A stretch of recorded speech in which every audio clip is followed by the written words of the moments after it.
chiuso bene l'anno, iniziato benissimo allora questo 2015. Miseria, sì, alla fine del primo tempo eravamo sotto di 2 mete e, come posso dire, ho chiesto ai ragazzi, si può dire in televisione, di mettere i coglioni sul piatto. E i ragazzi hanno risposto bene, per di più Boni che dopo la prestazione nulla che aveva fatto il primo tempo ha veramente fatto vedere che giocatore è, quello che vale. Allora, Chapeau. chapeau. Chapeau a Boni. Inizio, insomma, dopo 30 secondi quando era visto quella meta, cosa hai pensato? Dobbiamo far divertire il pubblico, no? Come una bella rimonta. Dal punto di vista tattico, come avevi impostato questa partita e come sono andate le cose rispetto al piano? Tatticamente l'abbiamo impostata cercando di fare il nostro gioco, ma ci siamo ritrovati con un campo troppo pesante. Speravamo che fosse giocato in questi 2 giorni, un campo troppo pesante e con una difesa più aggressiva di quello che credevamo. E quindi ci siamo veramente trovati in difficoltà. Alla fine del primo tempo ho chiesto ai ragazzi di verticalizzare di più e avete visto che abbiamo aperto un po' di meno, calciato un pochino di più, ma soprattutto abbiamo portato il pallone in linee verticali. Perché sull'1 contro 1 abbiamo visto che riuscivamo, nonostante loro fossero enormi, grossi e pesanti, riuscivamo a fare metri. E verticalizzare per poi liberare nel momento giusto e la cosa ha pagato. Poi per quanto riguarda anche, tutto sommato le cose sono andate bene in mischia, chiusa, in touche. Mica tanto, abbiamo perso avevo chiesto di piazzare, i ragazzi hanno deciso di andare in mall dopo la prima mall che avevamo preso calcio, abbiamo perso il pallone. E questa me la pagano perché dovevano prendere 3 punti. Barrò ha una percentuale maggiore al piede rispetto alla percentuale di mall ben riuscite dalla parte della linea di mischia, quindi è una questione di statistica. Fai punti. Oh, ti ho dato una botta? In quale frangente è? Aspetta, questo Il secondo tempo. Secondo tempo sulla sinistra, che avete deciso di andare in touche, cioè hanno deciso. Abbiamo preso calcio di punizione, non abbiamo chiesto i 3 punti, il calcio e siamo di nuovo in mall, ci hanno rubato il pallone in aria. Forse perché c'era tanta ansia, insomma, di trovare subito i punti, secondo te per quale motivo questa decisione? Sai, li spingi, fai 20 metri, prendi un calcio, ci sta, ragioni di pancia e vai a fare una mall per cercare di trovare un altro calcio se non la meta. Ci sta tutta, solo che a volte devi ragionare di pancia, a volte devi ragionare di testa.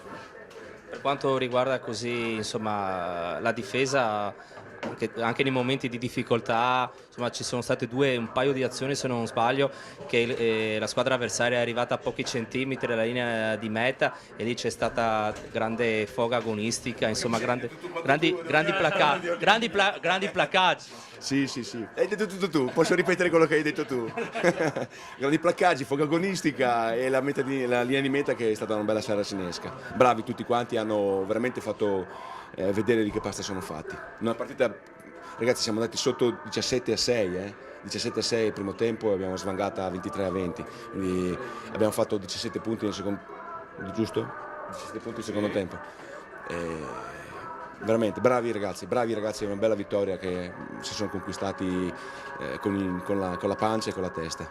Dal punto di vista mentale, è più importante questa vittoria o quella che è stata contro il Rovigo? Direi assolutamente quella di Rovigo dopo il rosso sono sfaldati loro ed è stata facile, a parte l'inizio del secondo tempo che abbiamo preso una marea di calci e punizione su 29 play, quando inizio il gioco, fine del gioco abbiamo preso 12 calci e punizione, quindi stavamo ridandogli una partita in mano a loro al secondo tempo. Qui invece nel secondo tempo abbiamo dato una bella reazione.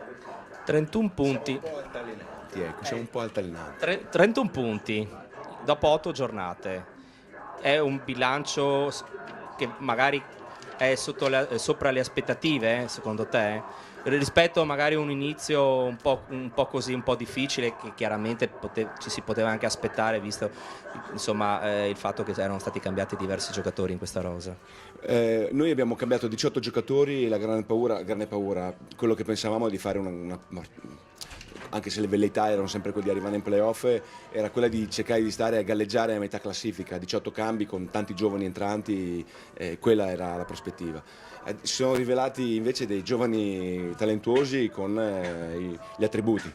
E poi devo anche ringraziare, qua abbiamo anche il nostro rappresentante arbitrale, che dobbiamo ringraziare anche gli arbitri tutti che ci stanno dando una mano per abbassare il nostro numero di calci di punizione, che è una cosa su cui stiamo lavorando tanto, soprattutto per le mischie, purtroppo anche oggi ne abbiamo presi troppi.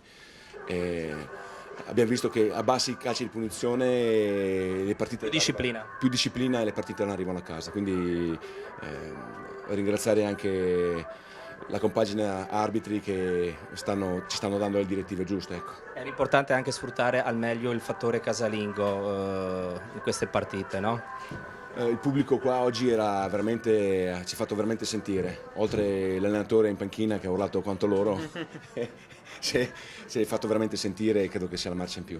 Adesso c'è questa trasferta a Roma. Oh là là, speriamo di portarci il pubblico a Roma tutto quanto. Venite a vedere Roma, bellissima città, e così ci fate anche un po' di tifo e abbiamo il 16° uomo con noi.